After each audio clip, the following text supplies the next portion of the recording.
بسم الله الرحمن الرحيم. بسم اللہ الرحمن الرحیم۔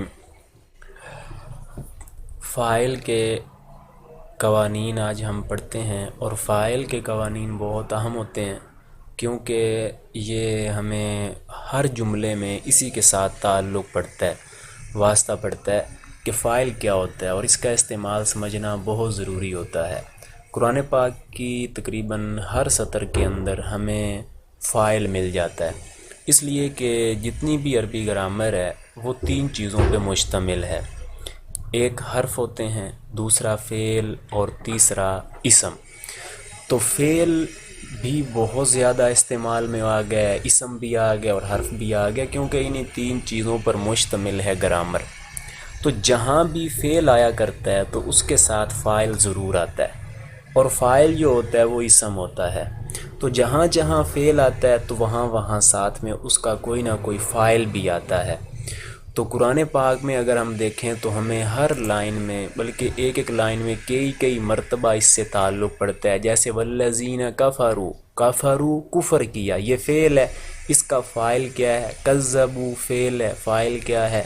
تو اس طرح اعلموا فعل ہے۔ تو ایک ایک لائن کے اندر یہ بہت زیادہ فعل کا استعمال ہے۔ جہاں فعل آ جاتا ہے تو ساتھ میں اس کا ہمیں فاعل تلاش کرنا پڑتا ہے کہ یہ کام کرنے والا ہے کون۔ فاعل ہوتا در حقیقت کیا ہے کہ جو بھی کوئی فعل ہوا ہے، جو بھی کوئی ورب ہوا ہے، تو اس کو کرنے والا کون ہے، تو اس کو جاننے کا نام ہے فاعل، کہ کام کرنے والا کون ہے۔ اب بالفرض اگر بندے کو کام کا پتہ ہو کہ کام یہ ہوا ہے، تو یہ نہ پتہ ہو کہ کیا کس نے ہے، تو بھی بات واضح نہیں ہوتی، اس کو جاننا ضروری ہوتا ہے۔ تو انشاءاللہ العزیز فاعل کے جو قوانین ہیں وہ آج ہم مکمل پڑھ لیں گے، اور اس کے ذریعے پھر ہمیں فاعل پہچاننا آسان ہو جائے گا، اور ساتھ میں ہمیں اس کا استعمال بھی آ جائے گا کہ کون سا فاعل ہم نے کس طریقے سے استعمال کرنا ہوتا ہے، تاکہ ایک مکمل قوانین ہمارے سامنے آ جائیں، جس کے ذریعے ہم قرآن پاک اور احادیث میں جو افعال اور عربی گرامر میں جو استعمال ہوتے ہیں ان کے فاعل کو جان سکیں۔ تو آج ہم شروع کرتے ہیں۔ فائدہ نمبر 1 لکھا ہے کہ جب فاعل کا فعل ظاہر ہو۔ اس سارے قوانین کو سمجھنے کے لیے آپ کے سامنے یہ سلائیڈ ہے کہ فعل کا جو فاعل ہوتا ہے وہ فاعل در حقیقت 2 طرح کے ہوتے ہیں، یا تو وہ اس میں ظاہر ہوتا ہے جو فعل کا فاعل ہوگا، کام کرنے والا جو ہوگا، یا پھر مؤنث کی ضمیر ہوگا۔ اس میں ظاہر اور ضمیر کیا چیز ہوتے ہیں؟ اس میں ظاہر ہوتا ہے کوئی بھی نام، اور ضمیر ہوتا ہے، ضمیر کی آپ نے 5 اقسام پڑھی تھیں، ہوا، ہما، ہم، اور اسی طرح ضربہ، ضربہما، یہ اینڈ پہ جو ہما، ہم، یہ ساری اقسام آپ نے پڑھی ہیں۔ تو جو ضمیر ہوتا ہے اس سے ہٹ کر کے جو بھی کوئی اسم آ جائے اس کو اسم ظاہر کہتے ہیں۔ یعنی کوئی اسم اگر وہ ضمیر نہ ہو تو پھر اس کو ہم کہیں گے اسم ظاہر، ضمیر ہوگی تو ضمیر ہے، ورنہ اس کو پھر ہم اسم ظاہر کہیں گے۔ بالفرض ضرب زید آ جائے تو زید کو ہم کہیں گے اسم ظاہر۔ تو جو بھی اس طرح ضمیر سے ہٹ کے اسم آتا جائے گا اس کو ہم اسم ظاہر کہتے ہیں۔ تو فعل کا جو فاعل ہوتا ہے وہ یا تو اسم ظاہر ہوتا ہے کہ سامنے فعل کے بعد فاعل آ جاتا ہے۔ بالفرض ہم اس اسم ظاہر کو سمجھنے کے لیے مثال لیتے ہیں ضرب زیدن۔ اب اس کے اندر جو زیدن ہے یہ اسم ظاہر کہلائے گا، اور یہ آپ جانتے ہیں کہ یہ فاعل کہلائے گا۔ ضرب فعل اور زیدن اس کا فاعل، مارا زید نے، تو کام کرنے والا زید ہے، اسے ہم فاعل کہیں گے۔ تو یہ اسم ظاہر ہے، اور بالفرض صرف ضربہ لکھ دیا جائے، ضربہ، تو اب اس کے اندر فاعل، ضمیر وغیرہ نکالی جاتی ہے۔ چلیں اور آسان لے لیں، بالفرض میں لکھتا ہوں ضربو، ماضی کا تیسرا صیغہ ہے ضربوا، اس کے اندر فاعل یہ واو ضمیر ہے، اس کو کہتے ہیں ضمیر اور یہی فاعل ہوتا ہے۔ یہ واو جو ہے نا یہ جمع کا معنی دیتی ہے۔ ضربوا مارا ان مردوں نے، یہ ان مردوں نے کا معنی واو ضمیر نے دیا ہے، تو ان لوگوں نے مارا تو وہ فاعل ہو گیا، کیونکہ مارا ان لوگوں نے، تو واو ضمیر ان لوگوں کا معنی دے رہی ہے، اس کو ہم کہیں گے فاعل۔ تو ضربوا اس کے اندر ضرب فعل ہو جائے گا اور واو ضمیر جو ہوگی یہ فاعل کہلائے گی۔ تو دو طرح کے چیزیں آپ کے سامنے آ گئیں، یا تو فاعل بن جاتا ہے اس میں ظاہر، یا ضمیر بن جاتا ہے۔ اسی طرح ضمیر کی اور بھی قسمیں آپ نے پڑھی تھیں۔ بہرحال دو طرح کی چیزیں ہمارے سامنے ہیں، ایک کو ہم اس میں ظاہر کہیں گے، دوسرے کو ہم کہیں گے اس میں ضمیر۔ تو فعل کا جو فاعل ہے یا تو اس میں ظاہر ہوتا ہے جیسے ضرب زید بالفرض، یا مؤنث کی ضمیر ہوتا ہے۔ اب جب فعل کا فاعل مؤنث کی ضمیر ہو تو پہلے ہم اس کو سمجھ لیتے ہیں۔ تو اس صورت میں فاعل کا استعمال ہم نے کیسا کرنا ہے یا پیچھے فعل ہم نے کس طریقے کا لانا ہے، تو اس کے بارے میں پہلے ہم سمجھ لیتے ہیں۔ بالفرض مثال ہے ہندن قامت، ہندن عورت کا نام ہے اور قامت یہ فعل ہے ماضی کا چوتھا صیغہ ہے قامت۔ اب یہ قامت ماضی کا چوتھا صیغہ ہے، یہ ساری بحث صرف کے اندر ہوتی ہے، موٹا موٹا میں نے آپ کو ماضی کا تعارف کروایا ہے، یا ہم اس کو دوسری مثال جو آپ نے پڑھی ہوئی ہے ہم ماضی میں سے وہ صیغہ لے لیتے ہیں ضربت۔ تو یہ ضربت آپ نے مثال پہلے سے پڑھی ہوئی ہے، تو یہ ضربت چوتھا صیغہ ہے، اسی طرح کا صیغہ قامت بھی ہے۔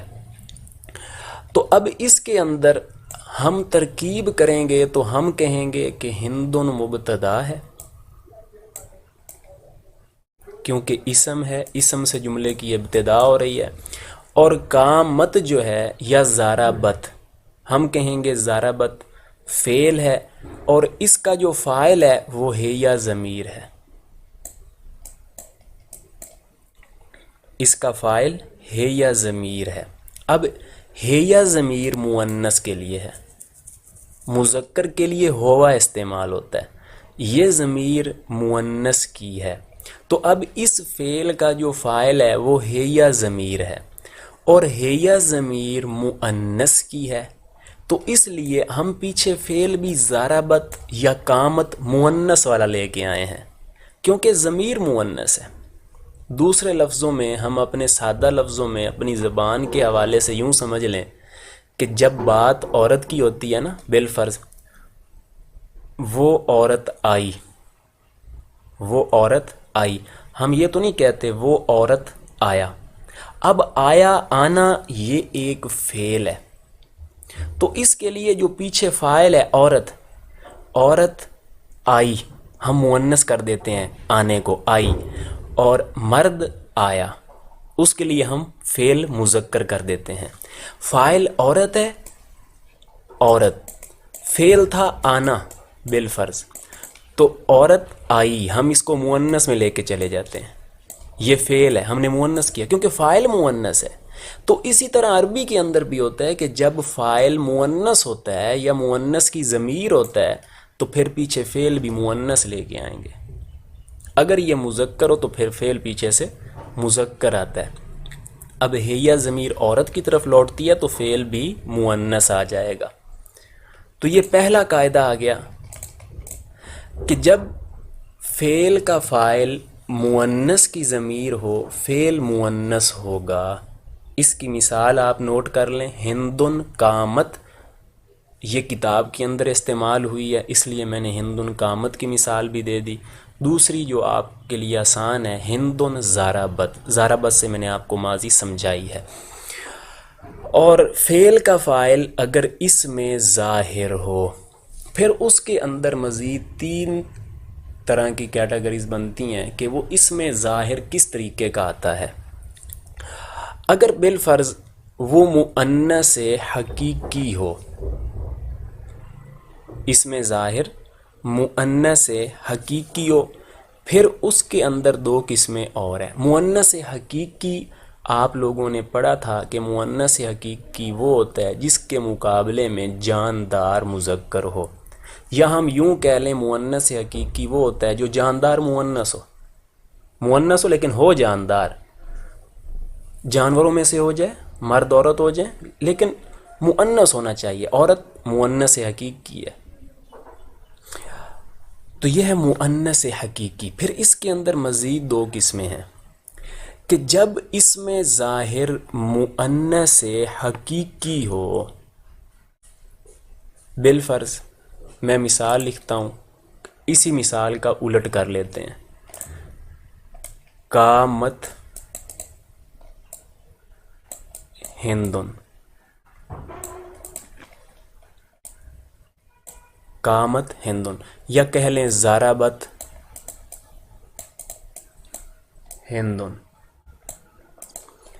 اب یہ قامت، اب اس کی ترکیب ہم کیسے کریں گے؟ ضربت فعل کہیں گے اور جو ہندن ہے وہ کہلائے گا فاعل، مارا ہند نے۔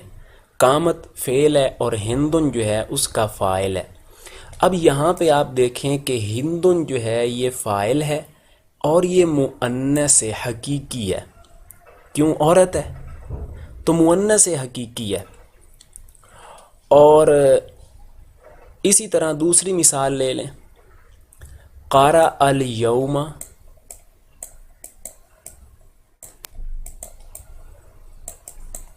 ہندن۔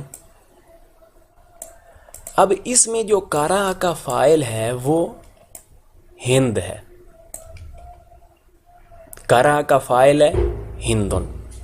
اب قرأ جو ہے یہ ہے واحد مذکر کا صیغہ، لیکن اس کا جو فاعل لے کے آئے ہیں وہ مؤنث لے کے آ گئے ہیں، ہندن مؤنث ہے، قرأ یہ ضربہ کی طرح مذکر کا صیغہ ہے۔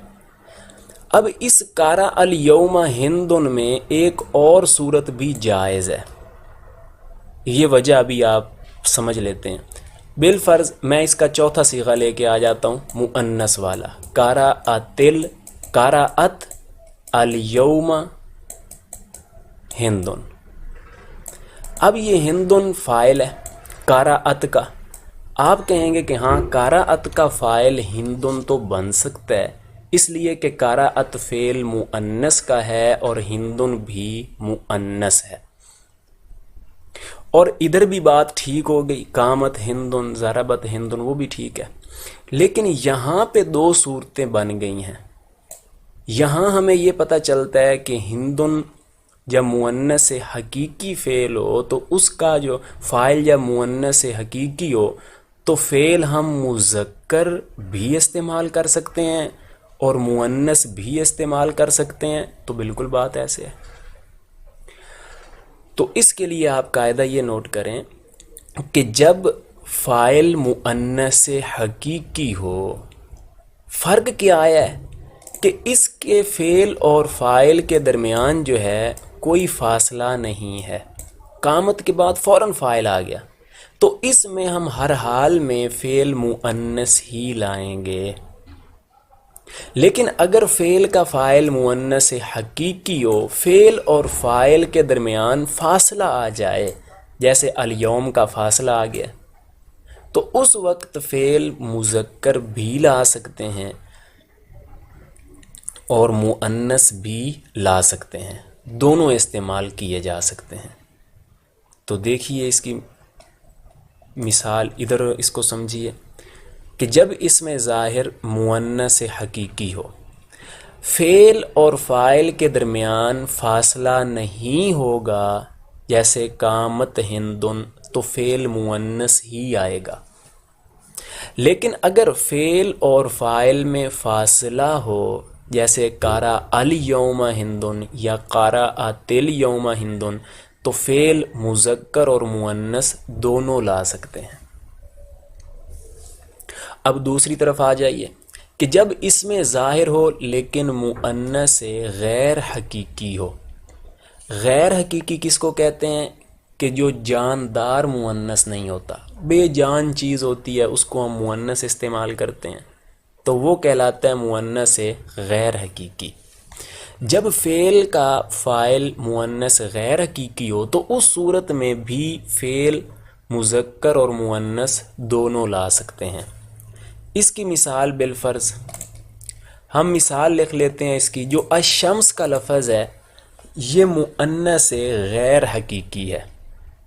الشمس مؤنث استعمال ہوتا ہے، سورج کو کہتے ہیں، یہ مؤنث ہے. ہم نے پڑھا تھا کہ یہ مؤنث سمائی ہے، اصل اس کی شمیسہ تن تھی، آخر میں گولتا ہے، اس کو ہٹا دیا گیا ہے. اب اس کا فعل جو ہے جب ہم اس کو فاعل بنائیں گے تو پیچھے فعل مذکر بھی لا سکتے ہیں، مؤنث بھی لا سکتے ہیں. بالفرض طالع کا لفظ لے آتے ہیں، طلوع ہوا، الشمس سورج، فعل مذکر آ گیا. اور دوسرا اس کا مؤنث بھی لا سکتے ہیں، طالعت، طالعت الشمس. تو اب یہ مؤنث بھی فعل آ سکتا ہے اور مذکر بھی آ سکتا ہے.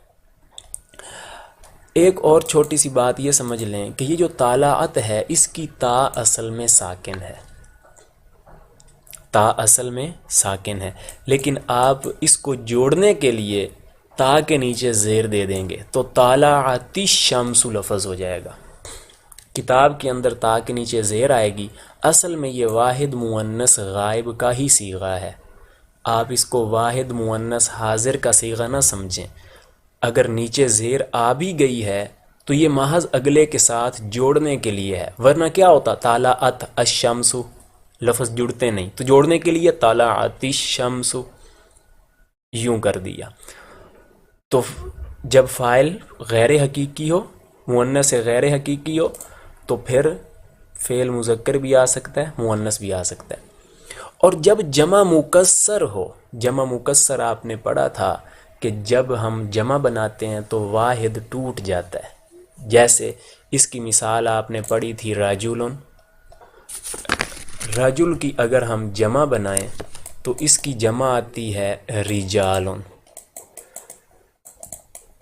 واحد والی ترتیب ٹوٹ گئی، وہاں را جیم لام اکٹھے تھے، یہاں دور دور ہو گئے، الف نے آ کر کے فاصلہ ڈال دیا، تو یہ جمع مکسر ہے. اس کا جب ہم اس کو فاعل بنائیں تو پیچھے فعل مذکر بھی آ سکتا ہے، مؤنث بھی آ سکتا ہے. جیسے قال رجال یا قال الرجال کہہ لیں، الف لام لگا دیں یا نہ لگائیں. تو قال الرجال اور قالت الرجال، قالت مؤنث کا ہے، یہ قالت قالا یہ جو ماضی ہے یہ بھی آپ صرف میں پڑھتے ہیں. اور ہم بالفرض ضربہ کا لفظ لے لیں، ضربہ الرجال اور ضربت الرجال، تو یہ دونوں ٹھیک ہیں. تو دونوں طرح کا قرآن پاک میں اس کی مثال آتی ہے جاءت رسولنا. اب یہ جو رسول ہے یہ جمع یہ جو رسول ہے یہ جمع مکسر ہے، رسول کی جمع، رسول میں بیچ میں واو تھی اس کو ختم کر دیا گیا، واحد ٹوٹ گیا، تو یہ رسول جمع مکسر ہے، لیکن پیچھے فعل کون سا استعمال ہو رہا ہے؟ مؤنث. حالانکہ رسول یہ تو مذکر ہے فاعل، لیکن چونکہ جب جمع مکسر فاعل بنے تو فعل ہم مؤنث استعمال کر سکتے ہیں. تو یہ ٹیبل آپ کا حل ہو گیا. اب ہم اس کو کتاب میں دیکھتے ہیں. کتاب کے اندر یہی سب کچھ ہے، لیکن ترتیب تھوڑی آگے پیچھے. آپ اگر ٹیبل کو مد نظر رکھیں گے تو آپ کا یہ حل ہو جائے گا. فائدہ نمبر 1، جب فعل کا فاعل ظاہر ہو، مؤنث حقیقی ہو، فعل کا فاعل ظاہر ہو، مؤنث حقیقی ہو، اس صورت میں آ رہے ہیں. فعل کا فاعل ظاہر ہے، مؤنث حقیقی ہے. آگے دو آپشن، فعل اور فاعل کے درمیان کچھ فاصلہ نہ ہو. کون سی صورت لے لی؟ کچھ فاصلہ نہ ہو، یہ والی. فعل اور فاعل کے درمیان کچھ فاصلہ نہ ہو. آگے کیا لیا؟ یا فاعل مؤنث کی ضمیر ہو، یہ اس طرف آ گئے، یا فاعل مؤنث کی ضمیر ہو. تو کیا کریں گے؟ دونوں صورتوں میں فعل کو مؤنث لانا ضروری ہے. دیکھیں ادھر بھی یہی ہم نے لکھا فعل مؤنث آئے گا، ادھر بھی لکھا فعل مؤنث آئے گا. مثال دے دی قامت ہندن اور ہندن قامت. قامت ہندن، اس میں یہ پہلی صورت کی مثال ہے کہ فاعل مؤنث حقیقی ہے، اور ہندن قامت یہ فاعل مؤنث کی ضمیر ہے جو کہ اس کے اندر ہے یا ضمیر ہے. ترکیب اس کی ہوگی ہندن قامت کی اس طرح کہ ہندن مبتدا، قامت فعل، اس میں ضمیر ہے یا مستتر. مستتر میں نے سمجھایا تھا، مستور کے لفظ سے آپ اس کو سمجھ لیں. مستورات جیسے کہتے ہیں عورتوں کو، یعنی چھپی ہوئی عورتیں، چھپی ہوئی، تو اسی سے مستتر ہے جو ضمیر چھپی ہوئی ہوتی ہے. تو اس میں ضمیر ہے یا مستتر، وہ اس کا فاعل. فعل اپنے فاعل سے مل کر جملہ فعلیہ خبریہ ہو کر خبر ہوئی. مبتدا خبر مل کر جملہ اسمیہ خبریہ ہوا. اور جب کہ فاعل ظاہر مؤنث حقیقی ہو، کہ جب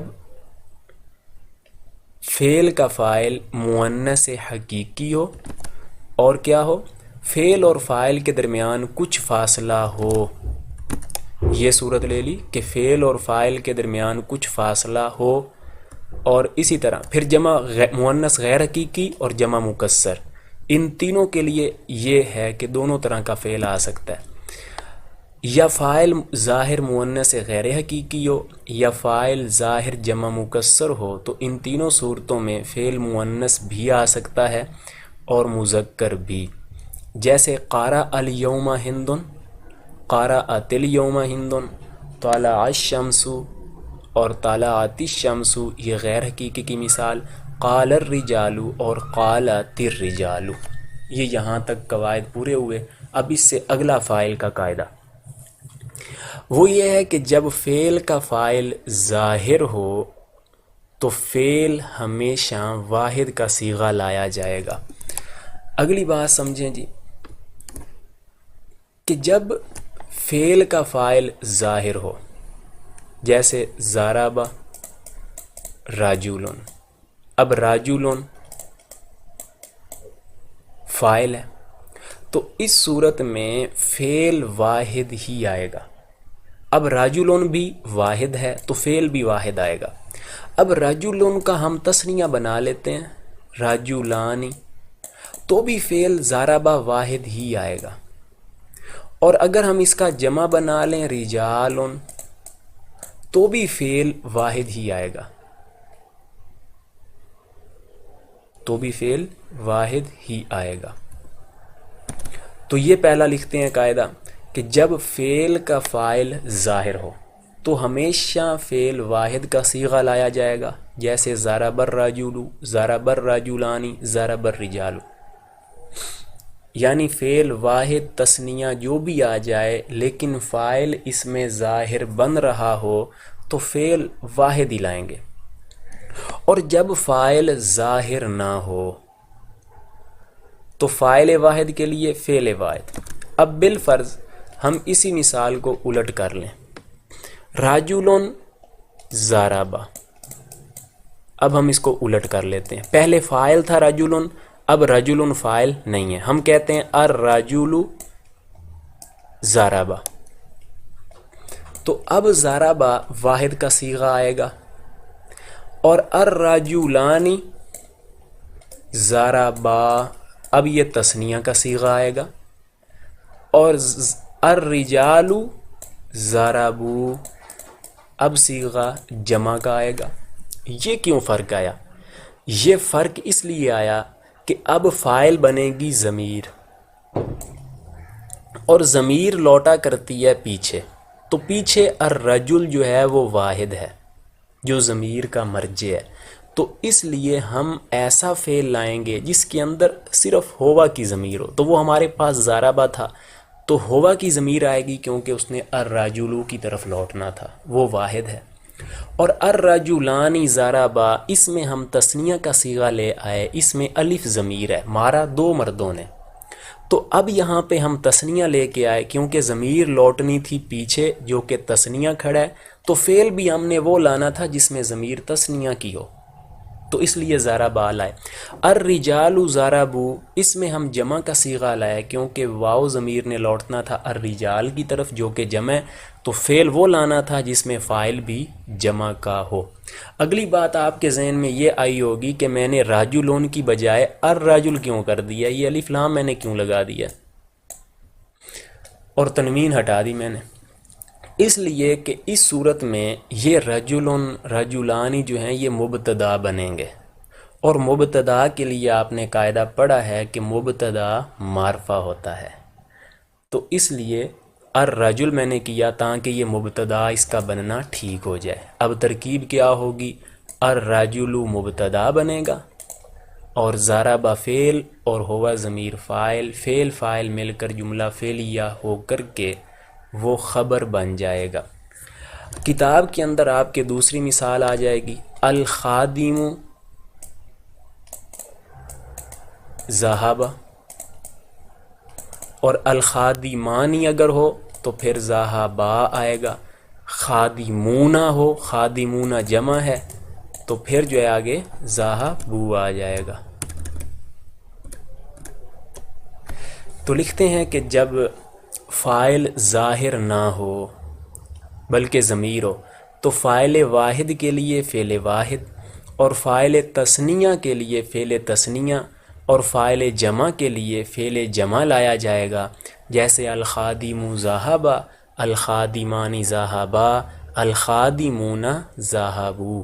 ہاں جب فاعل جمع مکسر کی ضمیر ہو تو فعل کو واحد مؤنث یا جمع مذکر دونوں لا سکتے ہیں۔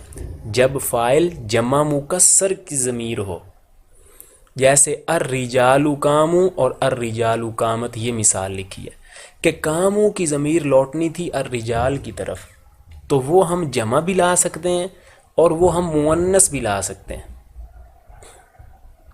تو قامت ہم مؤنث بھی لا سکتے ہیں۔ اب یہاں پر آپ کے ذہن میں ایک یہ سوال آ گیا کہ یہ یہاں پہ دو آپشن کیوں دیے ہیں کہ الرجال قامت بھی لا سکتے ہیں اور قاموا بھی لا سکتے ہیں۔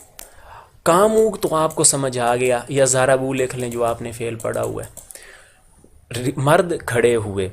اب واو ضمیر تو لوٹے گی کیونکہ جمع کی ہے اور الرجال بھی پیچھے جمع ہے، بات تو حل ہو گئی۔ لیکن آپ کے ذہن میں سوال یہاں آیا کہ ضربت یا قامت جو ہے یہ تو مؤنث کا صیغہ ہے، الرجال قامت کہہ لیں یا ضربت کہہ لیں، تو یہ تو مؤنث کا ہے، اس کے اندر ضمیر تو ہے یا کی ہے، یہ پیچھے کیسے لوٹ سکتی ہے؟ پیچھے تو الرجال واحد ہے۔ دراصل یہ جو جمع مکسر ہوتی ہے نا، اس کے اندر ایک تعویل کر لی جاتی ہے۔ تعویل یہ کی جاتی ہے کہ بھائی یہ جو الرجال ہے نا، یہ الجماعتو کی تعویل میں ہے۔ الجماعتو کی تعویل میں مطلب یہ ہے کہ یہ اب جماعت کا لفظ ہے، رجال کئی مرد تو وہ جماعت ہوں گے نا، گروپ ہوں گے نا، ایک بڑا گروہ ہوں گے، تو اس کو جماعت کے لفظ میں لے لیتے ہیں۔ تو یہ جو ہے ضمیر ہے نا، یہ الرجال کی طرف لوٹتی ہے، لیکن الرجال کیا بن چکا ہے؟ وہ جماعت کا لفظ بن چکا ہے، اور جماعت کا لفظ مؤنث ہے، تو اس لیے پھر اس کے اندر ہے ضمیر بھی واپس لوٹا سکتے ہیں۔ ہاں جب فاعل جمع مکسر کی ضمیر ہو تو فعل کو واحد مؤنث یا جمع مذکر دونوں طرح لا سکتے ہیں، جیسے الرجال قاموا، الرجال قامت۔ آگے جو مفعول ما لم یسمى فاعلہ ہے، اس کو سمجھنا اسی بحث کے ساتھ ہی موقوف ہے، اور اس کی ساری بحث وہی ہے جو ہم نے فاعل کے اندر پڑھی ہے، تو اس کو بھی ہم ساتھ میں کر لیتے ہیں۔ مفعول ما لم یسمى فاعلہ ہوتا کیا ہے؟ مفعول ما لم یسمى فاعلہ مطلب وہ یہ کہ وہ فعل جس کا فاعل بیان نہیں ہوتا، وہ فعل جس کا فاعل بیان نہیں ہوتا، تو اس کے لیے پوری ایک گردان ہے جس کو کہتے ہیں مجہول کی گردان۔ تو اس کا بھی میں آپ کو آئیڈیا دے دیتا ہوں کہ وہ کیا چیز ہوتی ہے۔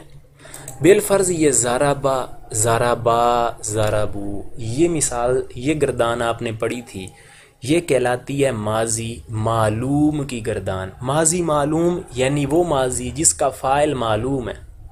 ضربہ کا فاعل ہوا ضمیر فاعل ہے، معلوم ہے۔ ضربہ میں الف ضمیر فاعل ہے، وہ معلوم ہے۔ معنی کیا ہے؟ ضربہ اس بندے نے مارا، فاعل ہے نا اس بندے نے مارنا۔ اگر ہم اسی کی زواد کو پیش دے دیں اور ساری راہ کے نیچے کسرہ دے دیں، زیر دے دیں، زوری با، زوری با، زوری بو، تو پھر یہ ماضی مجہول کی گردان بن جاتی ہے۔ پھر اس کا معنی بدل جاتا ہے۔ پہلے تھا ضربہ اس بندے نے مارا، پھر زوری با مارا گیا وہ بندہ۔ اب آپ نے اس ترجمے سے آئیڈیا لینا ہے کہ اس کا فاعل ہے یا نہیں ہے۔ دیکھیں، ضربہ اس بندے نے یا اس ایک مرد نے مارا، تو اس مرد نے مارنا یہ فاعل ہے۔ اور اگر ہم کہیں زوریبا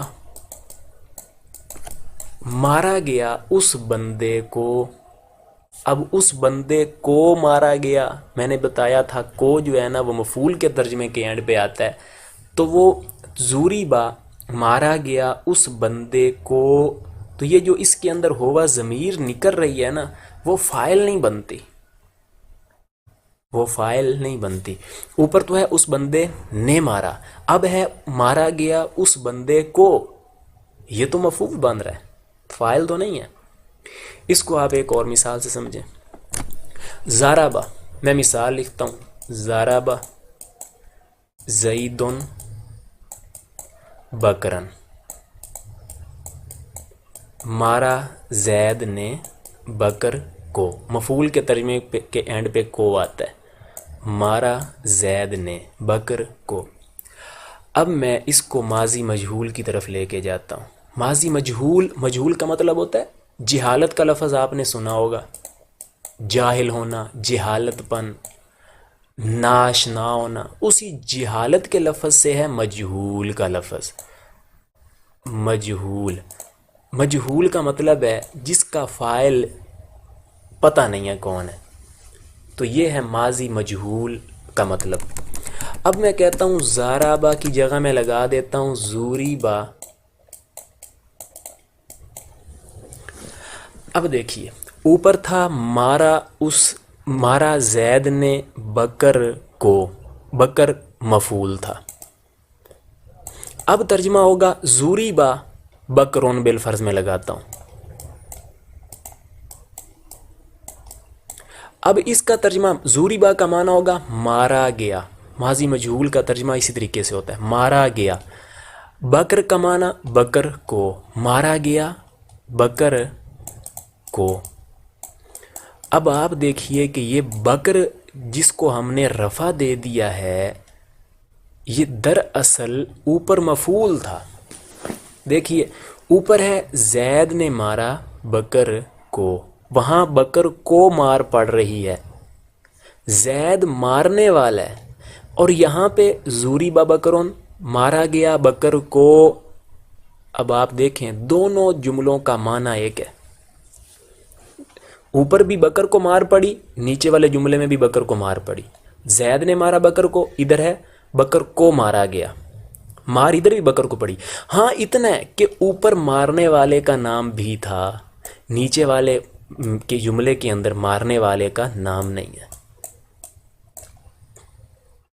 ہم یوں کہہ سکتے ہیں اوپر فاعل ذکر کیا گیا تھا کیونکہ وہ ماضی معلوم تھی، اس کا فاعل معلوم ہوتا ہے، کوئی نہ کوئی ضرور ہوتا ہے جو پہچانا جاتا ہے۔ ادھر ماضی مجہول میں فاعل نہیں ہوتا، فاعل کو ختم کر دیتے ہیں، ریموو کر دیتے ہیں، اور اسی مفعول کو اٹھا کر کے فاعل کی جگہ پہ لے آتے ہیں، مفعول کو اٹھا کر کے فاعل کی جگہ پہ لے آئے، زید کو اڑا دیا۔ اب معنی ہوا مارا گیا بکر کو۔ اب آپ دیکھیں کہ اس جو ہم بکرون کا لفظ لے کے آئے ہیں، اب یہ دو چیزوں کا نائب بن گیا۔ ایک تو یہ بکرن، بھائی یہ مفعول تھا، مفعول کو اٹھا کے ہم نے لگایا، اور دوسری طرف ہم دیکھیں کہ یہ فاعل کی جگہ پہ آیا ہوا ہے، یہاں پہ تو فاعل آتا ہے فعل کے بعد۔ اب دو طرح کی چیزیں اس کے اندر آ گئیں۔ اور اس بکر کو دونوں چیزیں دے دیں. زید جو فاعل تھا اس کا اعراب بکر کو دے دیا اور بکر والا ترجمہ اس کو دے دیا.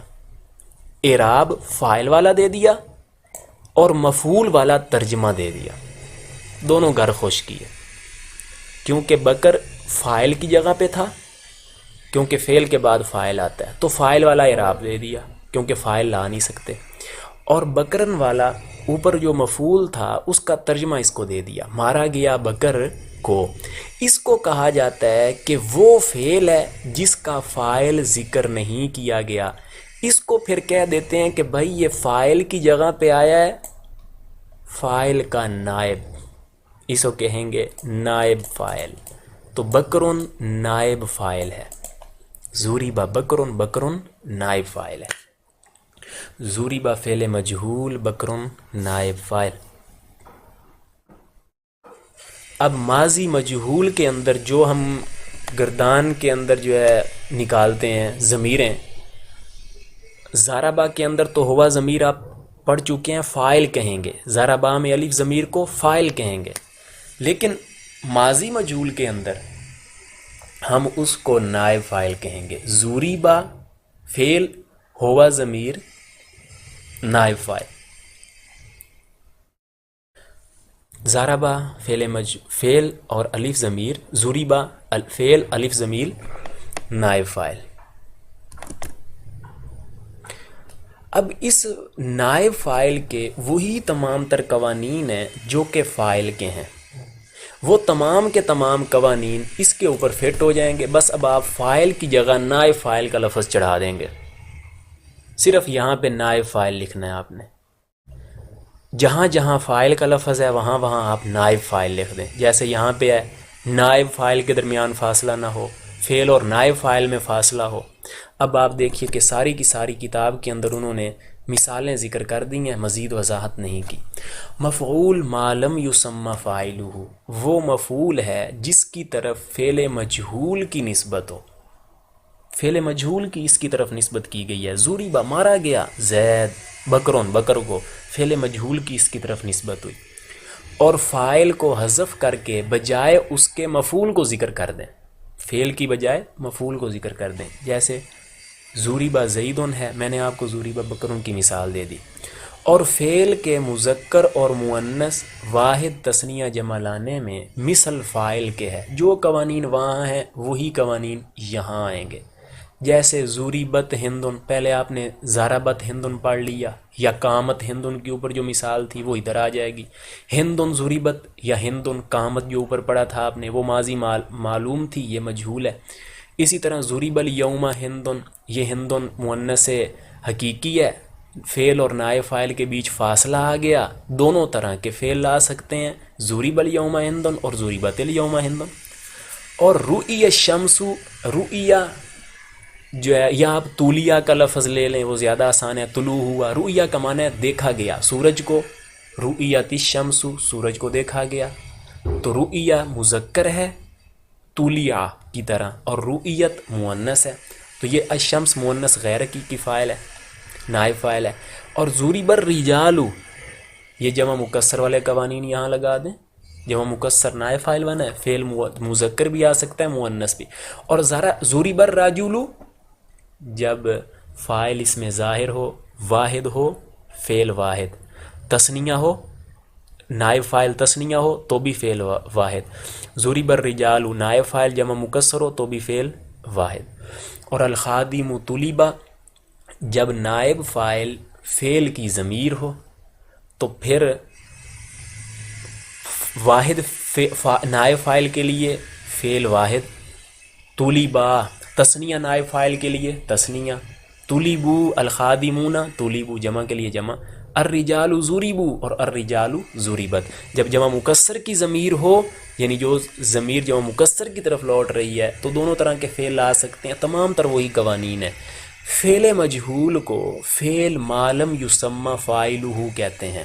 ما لم یسمى فاعلہ یعنی جس کا فاعل بیان نہیں ہوا. یسمی بیان نہیں ہوا،